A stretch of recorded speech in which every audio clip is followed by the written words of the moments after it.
To fix error 279, start by logging into your PS4 with the master account, which is the adult or unrestricted account that controls parental settings. Next, navigate to the Settings menu on your PS4 and select Parental Controls or Family Management. In the Parental Controls menu, either disable the restrictions completely for the account experiencing the error, or modify the settings to specifically allow access to Minecraft's online features. After making changes, restart your PS4 console completely, then relaunch Minecraft to test if the error is resolved. If the issue persists, try switching to an unrestricted account if using a sub-account. Make sure your PS4 firmware is up to date, clear the game cache, or reinstall Minecraft as a last resort.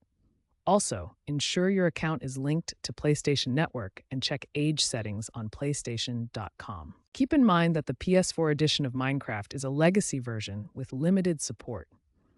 This error is becoming less common as more players switch to the unified Bedrock edition available on modern platforms like PS5, Xbox, and PC.